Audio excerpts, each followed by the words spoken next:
Jesus is the Lord. So प्रियो, मेरे साथ आप निकालें परमेश्वर के वचन से और पहला कुरिन्थियों बाइबल में चलेंगे और प्रभु के वचन से हम लोग सीखेंगे। पहला कुरिन्थियों और उसका पहला अध्याय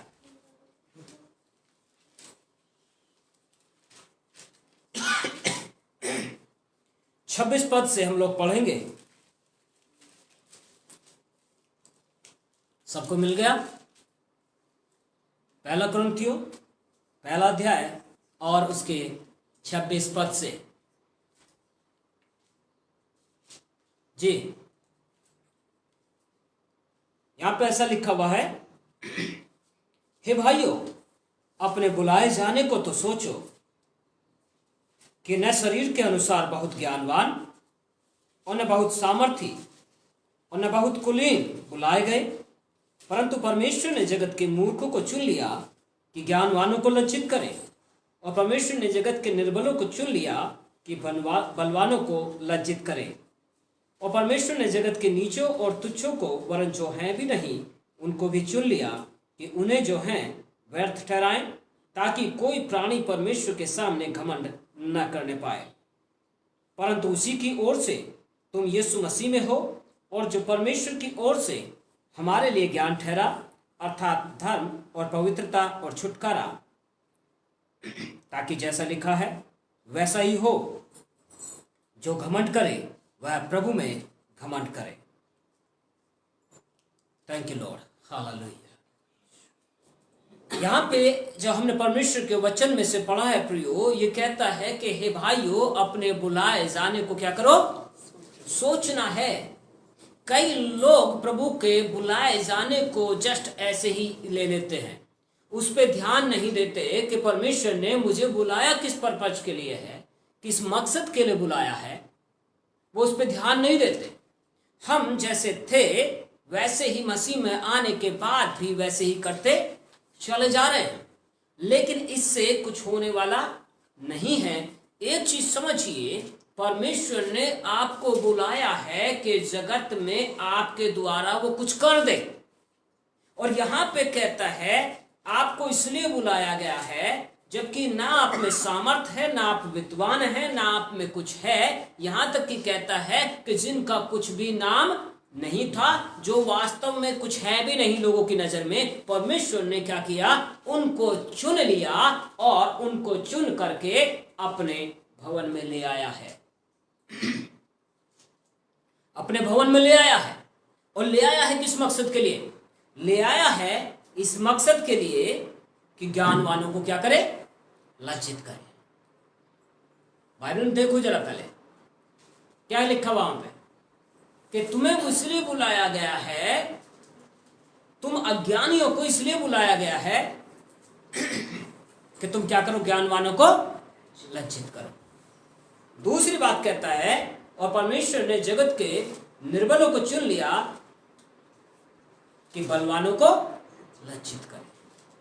आपको मुझको परमेश्वर ने काम ठहराया है, आपको मुझको परमेश्वर ने एक अनुग्रह दिया है, और इसलिए बुलाया है ताकि मैं और आप परमेश्वर की योजना में हो करके, जो हम अज्ञान हैं, कमजोर हैं, लेकिन परमेश्वर ने इस जगत में जो अपने आप को बलवान या अपने आप को विद्वान समझता है, कि आपके द्वारा परमेश्वर अपनी सामर्थ को क्या कर सके? प्रकट कर सके। सो आपके पास एक आइडेंटिटी है, एक पहचान है, और वो ये पहचान है कि मसीह यीशु आप में बस गया है। और मसीह यीशु जब आप में बस गया है तो आपको एक काम दिया गया है, आपको एक पहचान दी गई है, और उस पहचान के अनुसार आपको काम करना है।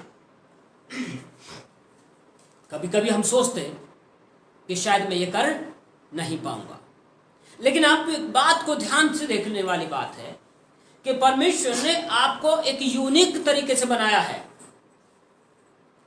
भजन संहिता में लिखा हुआ कहता है कि परमेश्वर ने हमें अद्भुत रीति से बनाया है, भयानक रीति से, अद्भुत रीति से बनाया है। सो इसका मतलब परमेश्वर ने आपको पर्पजली, एक उद्देश्य पूर्णता के साथ आपको बनाया है। और जब परमेश्वर ने उद्देश्य पूरा करने के लिए बनाया है, एक उद्देश्य रखते हुए बनाया है, तो वो उद्देश्य मसीह यीशु में आने के बाद आपको मुझको क्या करना पड़ेगा? पूरा करना पड़ेगा। क्योंकि उससे पहले हम उसको जानते नहीं थे, पर जब हम उसको जान गए हैं तो हमें जानना है कि उसका उद्देश्य क्या है मेरे जीवन के लिए, उसकी बुलाहट क्या है मेरे जीवन के लिए। यदि हमको अभी भी कमजोरी लगती है तो याद रखो कि परमेश्वर आपका सामर्थ्य है। इससे पहले कि कितना सामर्थ्य है मैं आपको बताऊं, वचन से बताऊं, मैं आपको एक और बात बताना मांग रहा हूं। परमेश्वर ने आपको एक अलग चेहरा दिया है। परमेश्वर अपने दासों के द्वारा बहुत कुछ करा सकता है, परमेश्वर किसी के द्वारा भी बहुत कुछ करा सकता है, पर जो आपके द्वारा करा सकता है, क्योंकि जिस बात के लिए आपको बुलाया है वह आप ही के द्वारा कराएगा, दूसरे के द्वारा नहीं कराएगा। इसका मतलब क्या है कि आपको परमेश्वर ने एक अलग तरीके से रचा है और आप यूनिक हैं, एक अद्भुत हैं, और इस जगत में आपके अलग कोई दूसरा नहीं है। जो आपको ठहराया है वो आप ही हैं और आप ही को करना पड़ेगा। इसलिए हम दूसरों पे निर्भर रहना बंद कर दें, इसलिए हम दूसरों के समान अपने आप को करना बंद कर दें, लेकिन ये जानने कि परमेश्वर ने आपको किस मकसद के लिए बुलाया है और वो क्या करना चाह रहा है। क्योंकि यदि मैं और आप इस बात को नहीं समझेंगे प्रियो, तो हम जैसे आए थे वैसे के वैसे ही रहेंगे। लेकिन परमेश्वर का एक उद्देश्य है, परमेश्वर का एक उद्देश्य वो आपके जीवन में पूरा करना चाहता है। हमने पहला कुरिन्थियों से इस बात को पढ़ा है कि हम अपने बुलाए जाने को सोचना है, लेकिन हम उसके विषय में ध्यान नहीं देते। तो जैसे हम मसीह में थे, मसीह से पहले थे, वैसे ही मसीह में आने के बाद भी हम चलते चले जाते हैं। लेकिन मसीह में आने के बाद परमेश्वर अपने उस उद्देश्य को पूरा करना चाहता है जो उसकी सनातन मनसा थी, जो उसकी सनातन मनसा थी, उस उद्देश्य को पूरा करना चाह रहा है। आप और मैं किस तरह ध्यान देते हैं? चलिए, आपका परमेश्वर कितना जबरदस्त है और वो आपको किस हिसाब से लेके चलना चाहता है। यिर्मयाह की पुस्तक आप मेरे साथ निकालें।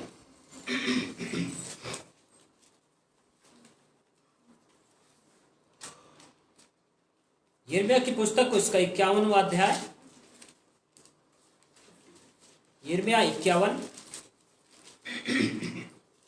और उसके 15 पद को हम लोग पढ़ेंगे। 15 पद से यहां पे देखिए क्या लिखा हुआ है।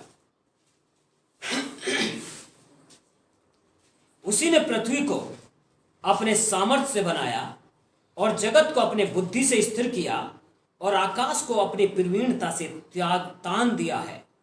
जब वह बोलता है तब आकाश में जल का बड़ा शब्द होता है। वह पृथ्वी की छोर से कोहरा उठाता है। वह वर्षा के लिए बिजली बनाता और अपने भंडार में से पवन निकाल ले आता है।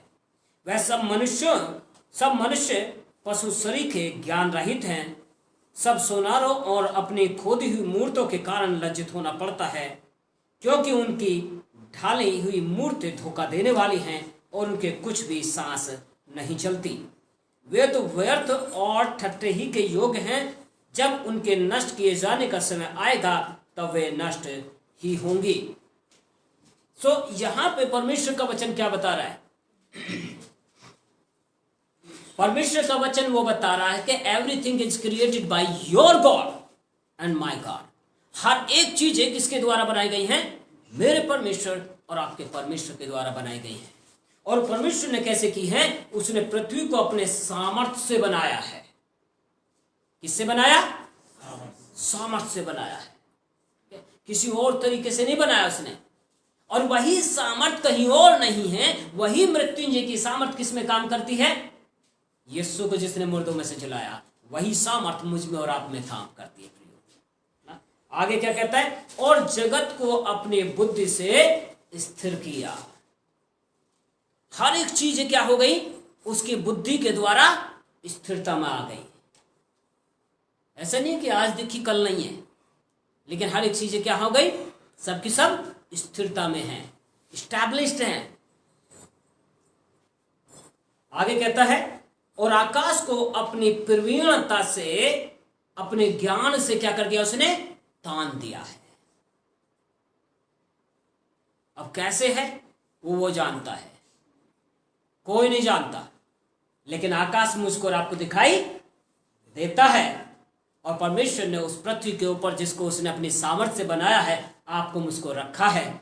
और पिछले दिनों में हमने सीखा था कि परमेश्वर ने राज्य करने के लिए ठहराया है, आपको बुलाया है कि आप और मैं पृथ्वी पर राज्य कर सके।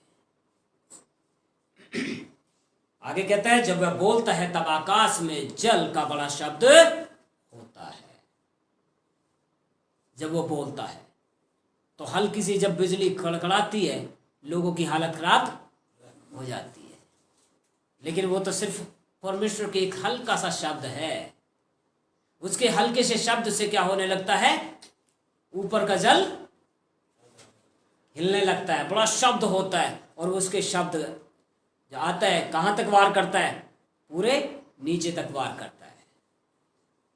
हालेलुया। हम जो है अपने परमेश्वर की पहचान को समझ नहीं पाते हैं। और आगे कहता है, वह पृथ्वी की छोर से कोहरा उठाता है, वह वर्षा के लिए बिजली बनाता और अपने भंडार में से पवन ले आता है, निकाल ले आता है।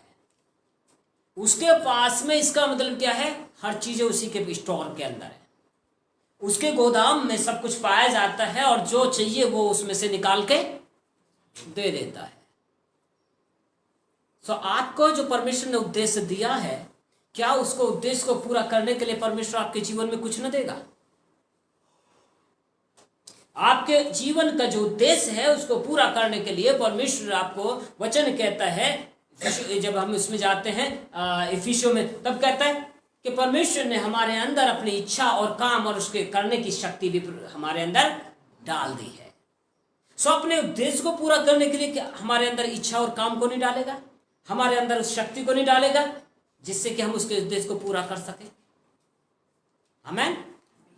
वो डालेगा, लेकिन हम अपने आप की पहचान नहीं रखते।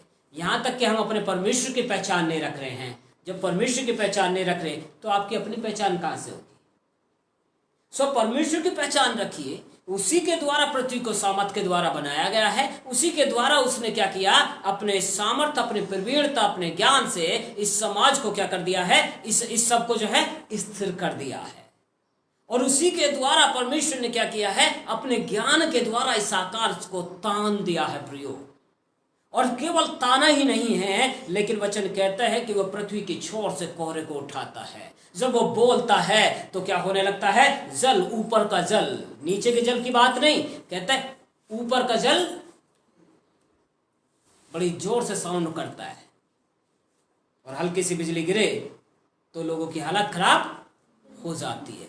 पर वो आपका परमेश्वर है जिसने उद्देश्य दिया है, आपको बुलाया है, उद्देश्य किया है, तो वो आपको उसको करने की शक्ति भी देता है प्रियो। और यहां पे कहता है, प्रॉब्लम यहां पे क्या है, आगे पढ़िए देखिए क्या लिखा हुआ है 17 पद, यिर्मयाह 51 उसके 17 पद में कहता है, सब मनुष्य पशु सरीखे ज्ञान रहित हैं। ये पशु सरीखे ज्ञान रहित किसके लिए कहता है? ये उसके लिए है जिनके अंदर परमेश्वर का ज्ञान नहीं है। वो पशु समान है। लेकिन जो लोगों के अंदर मसीह का आत्मा आ गया है, वो भी क्या कर रहे हैं, किनके समान व्यवहार कर रहे हैं? वो भी उन्हीं के समान व्यवहार कर रहे हैं। उद्देश्य आपको मिला है, उद्देश्य उनके पास नहीं है।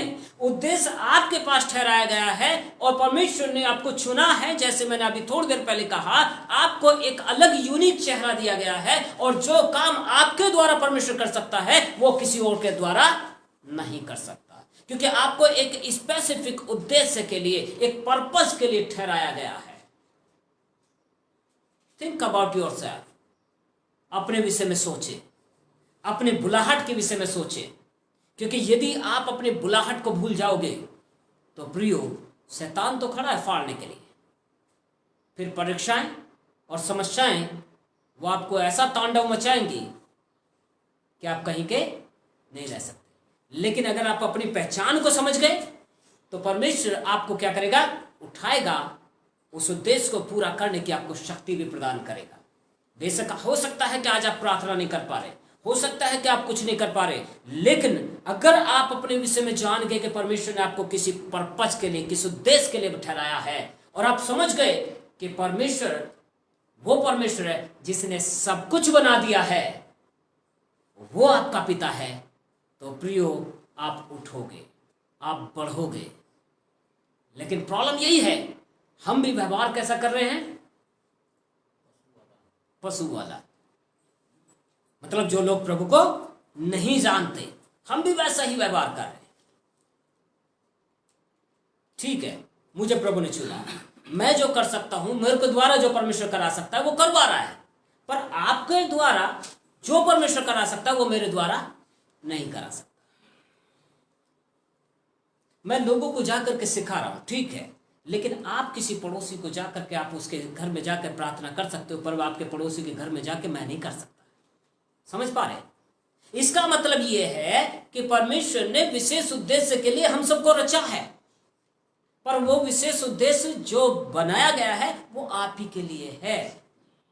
वो मेरे द्वारा जो करना है वो मेरे द्वारा करेगा, पर आपके द्वारा क्या करना चाह रहा है परमेश्वर, आपको समझना है, आपको जानना है, और जानोगे तब जब उसका ज्ञान आपके अंदर आएगा, जानोगे तब जब आप प्रार्थना में बलवंत होना सीखोगे, जानोगे तब जब परमेश्वर का आत्मा आप में भरता जाएगा अपनी उपस्थिति के द्वारा, क्योंकि वही वरदान देता है, लेकिन वरदानों से पहले फलों से भरना सीख जाइए, ताकि जब वरदान चले तो घमंड आप में तांडव ना करे, घमंड आपके सर पे चढ़ के ना बोले, आप नम्र और दीन ही बने रहे, क्योंकि करने वाले आप नहीं हैं, लेकिन बाइबल कहती है मसीह का आत्मा जो हम में बसता है वही हम में होके काम करता है। सो आप अपने सामर्थ्य में कुछ नहीं कर सकते, आप अपने ज्ञान से कुछ नहीं कर सकते, आप अपनी क्रियाओं के द्वारा कुछ नहीं कर सकते। कर सकते हो तो मसीह के आत्मा को अंदर ले करके तब आप कर सकते हो, तब आप हजारों को गिराने वाले बन सकते हो और हजारों को उठाने वाले बन सकते हो। हालेलुया। आप कर सकते हो इस बात को, लेकिन हम इस बात को समझते नहीं हैं कि परमेश्वर ने मुझे किस उद्देश्य के लिए बनाया है। सो जैसे हम पहले थे वैसे ही हम आज मसीह में आने के बाद भी वैसे ही हम करते चले जा रहे हैं, पर इससे कुछ होने वाला नहीं है। उद्देश्य आपको मिला है प्रियो, समझिए उस उद्देश्य को। और आपके लिए उद्देश्य का मैं आपको बताता हूं कि आपकी जड़ें कहां पे हैं। पढ़िएगा जरा इसी के आगे, जो है आगे कहता है 19 पद में, परंतु जो याकूब का निज भाग है वह उनके समान नहीं। हालेलुया। क्या कह रहा है? जो याकूब का निज भाग है वो किसके समान नहीं है? वो उनके समान नहीं है जो पशु समान है, जो जिनके पास परमेश्वर का ज्ञान नहीं है, जो अपने आप क्या कर रहे हैं, सुनार लोग क्या कर रहे हैं, मूर्तें ढाल रहे हैं। लेकिन बाइबल कहती है उनकी ढाले क्या, उनकी ढाली मूर्तें क्या हो जाएंगी, सब खत्म हो जाएगी, क्योंकि उनमें जीवन का श्वास नहीं है। जीवन का श्वास परमेश्वर ने मनुष्य को दिया है और वो आपके अंदर है। और आपको विशेष उद्देश्य के लिए जब बनाया है तो वो कहता है याकूब का निज भाग, परंतु जो याकूब का निज भाग है वह उनके समान नहीं है। आप उनके समान नहीं है कि हम उनके समान व्यवहार करने लगे, उनके जैसे चलने लग जाएं ना। आपको अलग चलना पड़ेगा, आपकी चाल चलन में अलग बात होनी चाहिए, आपके देखने में अलग बात होनी चाहिए, आपके व्यवहार में अलग बात होनी चाहिए। और जब आपके चाल चलन, आपके व्यवहार, आपकी बातचीत में जब अलग होगी तब लोग पूछेंगे सचमुच भाई क्या है आप में अंदर। यीशु ने क्या कहा था, लोग तुम्हारे कामों को देख के पहचान लेंगे कि तुम किसके हो। हालेलुया। आज लोग इसकी तरफ ध्यान नहीं दे रहे। परमेश्वर का वचन आज भी यही कह रहा है, हमारी जड़ें, जब परमेश्वर ने याकूब को चुना, उसको, उसके नाम का अर्थ क्या है, धोखा देने वाला। परमेश्वर ने याकूब को क्या बना दिया, इजराइल बना दिया। और इजराइल प्रियो उसी वंश में परमेश्वर ने मुझे और आपको भी क्या कर दिया है, यीशु मसीह के द्वारा शामिल कर दिया है। मैं आप चुने हुए लोग हैं, और चुने हुए के लिए क्या कहता है, वह उनके समान नहीं, वह तो सबका बनाने वाला है, और इज़राइल उसका निज भाग है, उसका नाम सेनाओं का यहोवा है। यहाँ पे कहता है कि याकूब ऐसा नहीं है, लेकिन वास्तविकता क्या है, आप और मैं जो चुन लिए गए हैं, आप और मैं कहाँ पे हैं, उसी परमेश्वर में से निकाले हुए हैं, उसी में से खोदे हुए हैं, उसी में हम साटे गए हैं। रोमियो कहता है कि हम उसी में साट दिए गए हैं प्रियो, ताकि हम फलवंत हो जाए। सो क्या करना है, हमें सोचना है, अपने बुलाहट को देखना है, अपनी बुलाहट की तरफ हमें ध्यान देना है, और उसके अनुरूप हमें काम करना है, अपनी चाल चलन को ठीक करना है, ताकि परमेश्वर जिसमें से हम बनाए गए हैं, जिसमें से हम रचे गए हैं, वही हमें बढ़ता चला जाए। हालेलुया। सो प्रभु आपको आशीष दे और अनुग्रह करे, ताकि मैं और आप प्रभु के प्रेम में होते हुए उसके इन भेदों को समझ सके, क्योंकि आपको ज्ञानवानों को लज्जित करने के लिए बुलाया है। ज्ञानवान को आप तब लज्जित कर सकते हो जब आपके अंदर ज्ञान आ जाए, और परमेश्वरीय ज्ञान आना जरूरी है, और न केवल परमेश्वरीय ज्ञान, लेकिन आपको सामाजिक ज्ञान भी पता होना चाहिए। आपको मालूम होना चाहिए कि लोग कितने चतुर हैं, आपको मालूम होना चाहिए कि लोग किस तरीके से व्यवहार करते हैं, और आपको किस तरीके से करना है, क्योंकि अगर आपको पता नहीं होगा तो सही गलत की पहचान आप नहीं कर सकते।